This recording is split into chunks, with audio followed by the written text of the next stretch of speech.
안녕하십니까. 세만의 주택가 세만입니다. 지난 영상에서는 주택 부지를 잘못 사게 되면 토지 비용 외에 예상 밖의 큰 비용이 들어갈 수도 있는 피해야 할 땅에 대한 실무적인 내용들을 알아보았는데요.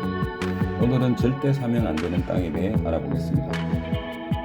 첫 번째는 산사태 위험지역과 산사태 예상지역입니다.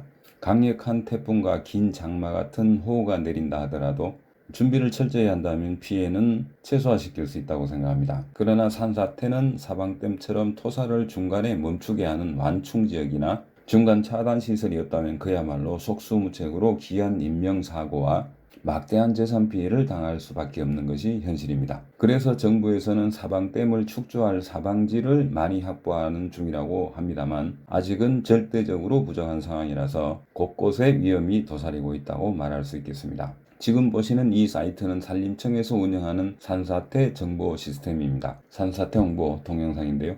최근 몇 년 사이에 우면산 산사태라든지 태풍으로 인한 산사태 피해가 많았습니다. 산사태 예측 정보 그리고 산사태 예보 발령을 시군별로 주의보, 경보 단계로 나눠서 정보를 주고 있습니다. 이것은 인터넷뿐만 아니라 아마 휴대폰 앱으로도 확인이 가능할 것이라고 생각을 합니다. 이 사이트에 대한 주소는 링크로 남겨놓겠습니다. 대표적인 것은 장마기의 지속적인 비와 집중호우, 기상이변으로 인한 열대성폭우, 태풍이 지나갈 때 강한 비바람으로 인해 나무가 뽑히고 암석이 갈라지면서 토사가 급하게 흘러내리면서 발생하는 것인데요. 특히 절개지나 경사지 등으로 연결되는 동선의 인근 지역이나 아랫지역에는 집을 지어서는 절대 안 됩니다. 그러니까 산사태가 예상되는 지역의 땅을 절대 사지 않아야 합니다.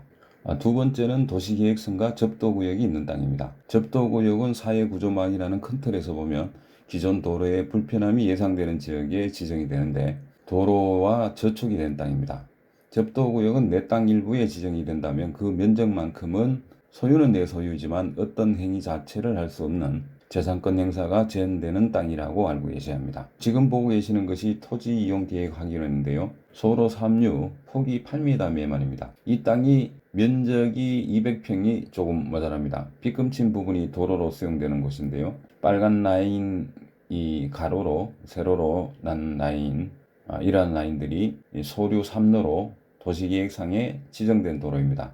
위성지적도로 보게 되면 이 부분이 도로, 이 부분이 도로입니다. 그러면 도로로 편입되는 땅이 48평이고 여기에 짜투리 땅이 16평입니다. 내 땅이라 하더라도 농사를 짓는다 하더라도 8m 도로를 건너서는 좀 불편하겠고요. 땅의 생김새가 짜투리 땅으로 되기 때문에 만약에 이 땅 주인이 이것을 수용한다면 큰 손실은 없다고 생각할 수 있겠지만 원래 200평의 땅을 원했던 분이라면 실질적으로 64평이 줄어든 145평의 토지를 사용할 수 있는 것입니다. 토지 이용 계획 확인을 확인하시면서 면단위 지정인데 이렇게 도로가 발달이 되는데 어떻게 여기까지 도로가 이런 형태로 나는지는 아무도 그 사실을 알지 못합니다. 그러나 그것을 확인할 수 있는 것이 토지 이용 계획 확인하는데요. 도시계획 도로선을 확인할 수가 있습니다. 그래서 토지계획 이용 확인원은 꼭 정확하게 배워둘 필요가 있습니다. 토지 이용 계획 확인원에 대한 부분은 자세하게 다른 영상에서 다룰 수 있도록 해보겠습니다. 접도구역은 도시계획선과는 다르지만 피해야 할 땅 중에 하나라고 말씀드리겠습니다. 한 가지를 더 덧붙여 말씀드리면 소하천 정비구역도 주의하는 것이 좋습니다. 이것 또한 토지이용계획확인원에 대한 자세한 설명을 드릴 때 말씀드리도록 하겠습니다.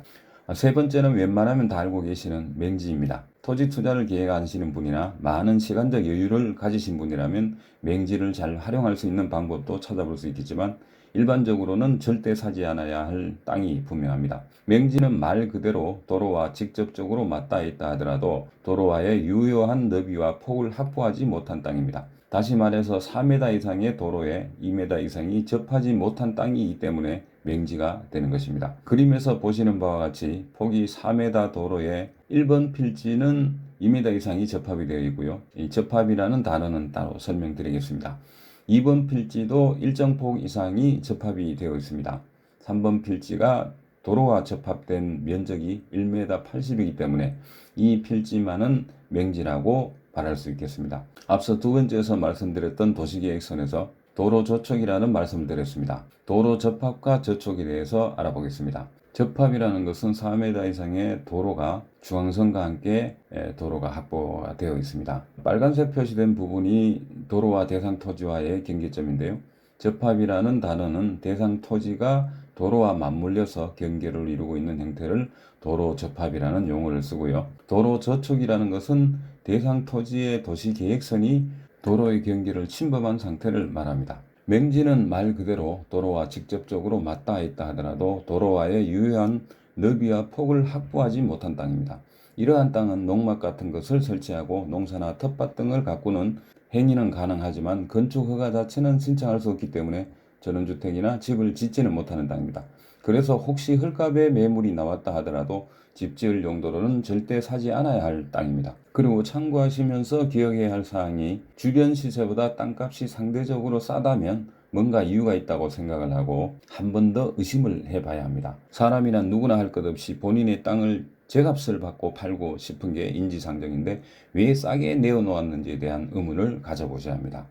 네 번째는 가축을 기르는 축사인데요. 여기서 고려해야 할 것은 축산인들이 정상적인 허가 절차를 밟아서 건축을 하고 축사 운영을 하기 때문에 그들의 권리를 일방적으로 침해해서는 안 된다고 생각합니다. 그리고 대형 축사를 위주로 냄새 저감 장치 등의 그들 스스로 개선하려는 노력이 진행되고 있는 줄로 알고 있습니다. 그렇다 하더라도 전원생활을 위해 공기가 좋은 곳으로 오시는 분들은 악취 등의 냄새와 벌레 등의 스트레스를 받을 확률이 상당히 높기 때문에 축사 인근의 땅은 절대 사지 않아야 한다라고 말씀드리고 싶습니다. 주변 배수로와 지하수의 오염도 장기적인 문제가 될 수도 있습니다. 그러나 가축 사육에 관한 것은 토지 이용 계획 확인을 통해서 알아볼 수가 있습니다. 이것을 꼭 알아봐야 되는 이유는 기존에 축사가 있는 곳이라면 본인이 선택을 해서 다른 지역으로 땅을 사서 가면 상관이 없겠지만 만약 내가 집을 지어서 살고 있는데 인근 지역에 축사가 지어질 수 있는 허가가 나는 그런 지역이라서 축사가 지어지고 있다면 참으로 황당한 일이 아닐 수가 없습니다. 사전에 확인을 해두면 그런 낭패는 겪지 않을 수가 있습니다.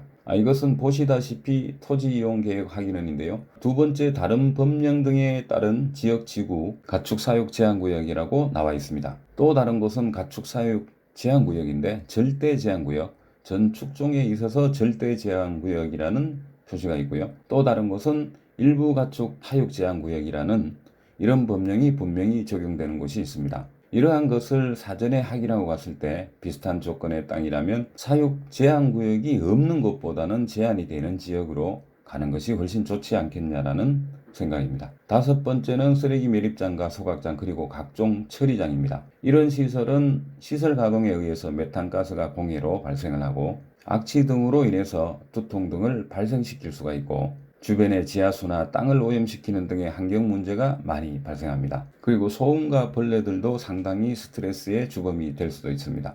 더 이상의 자세한 설명은 드리지 않아도 대부분 알고 계시는 내용이기 때문에 넘어가면서 이런 것도 절대 사지 않아야 할 땅 중에 하나라고 말씀드리고 싶습니다. 여섯 번째는 묘지와 추모공원입니다. 조상님들의 묘소가 집 인근에 있다 하더라도 사실 누구 할 것 없이 집 주변에 묘터나 묘지가 있다면 그것을 반기거나 좋아할 사람은 아무도 없다고 생각합니다. 그리고 추모공원 같은 시설도 최대한 멀리 위치하는 게 가장 좋다고 생각합니다. 묘지와 추모공원에 대한 얘기도 우리가 상식적으로 생각을 할 수 있기 때문에 굳이 다른 설명은 드리지 않겠습니다. 일곱 번째는 집터가 낮은 곳과 일조량이 부족한 땅입니다. 아무리 조망이나 방위가 좋다 하더라도 겨울철 태양빛을 정상적인 시간 동안 받지 못한다면 사지 않아야 할 땅이라고 말할 수 있습니다. 겨울에는 태양이 상대적으로 낮게 뜨기 때문에 집터가 낮으면 태양빛이 비춰지는데 제약을 받게 될 수밖에 없고요. 그 태양열을 집 전체의 온도에도 영향을 미치기 때문에 직접적인 이유는 아니지만 난방비 증가에도 영향을 미칠 수가 있습니다. 그리고 사람이 햇볕에서 공급받을 수 있는 비타민 D가 부족해지면서 심적인 부분이 위축되고 그러면서 우울증 등의 발생 가능성이 높아지고 면역력이 저하되고 건강에 좋지 않은 영향을 미칠 가능성이 높다고 하겠습니다. 그리고 지금처럼 코로나19가 기승을 부릴 때는 면역력이 떨어지면 바이러스에 노출되고 남들보다 더 쉽게 걸릴 확률이 높아지리라고 생각을 합니다. 몇 년 전에 전원주택 단지 개발에 대한 의뢰를 받은 대략 15,000여 평의 땅인데요. 현장 조사를 갔을 때 예정 부지에 인접한 남쪽에 높고 큰 산이 있어서 우선적으로 일조량에 대한 조사를 했고 시뮬레이션으로 확인한 바가 있습니다. 개인 필지뿐만이 아니라 택지 조성한 땅을 알아볼 때에도 어느 정도 들어온지를 확인해야 할 필요가 있다고 생각합니다. 조망이 아무리 좋다고 하더라도 겨울철에 일조량이 일정 부분 확보되지 못한다면 그런 땅은 사지 않아야 된다고 말씀드리겠습니다. 마지막으로 8번째는 텃세와 진상 민원인이 예상되는 땅입니다. 이 부분은 의견이 많이 엇갈리고 있습니다. 전혀 낯선 곳으로 이주를 했는데 주변 분들이 상당히 친절하다는 의견도 많았습니다. 다른 분들 의견은 일반적으로 여러분들께서 많이 말씀하시는 텃세라든지 횡포라든지 이런 부분들도 많았기 때문에 딱히 어떻게 말씀드리기가 곤란합니다. 하지만 제 생각은 이렇습니다. 닭과 계란이라고 생각을 합니다. 어느 것이 먼저냐의 문제라고 생각할 수 있는데요. 눈 덮인 광야를 가는 이여 아무쪼록 어지럽게 걷지 마라. 오늘 그대가 남긴 발자국이 뒤따라오는 사람들의 이정표가 되리니. 이 문구는 이경규 선생님께서 어떤 프로그램에 있었던 말로 유명해졌는데 서산대사님께서 지었던 식구라고 알고 있습니다.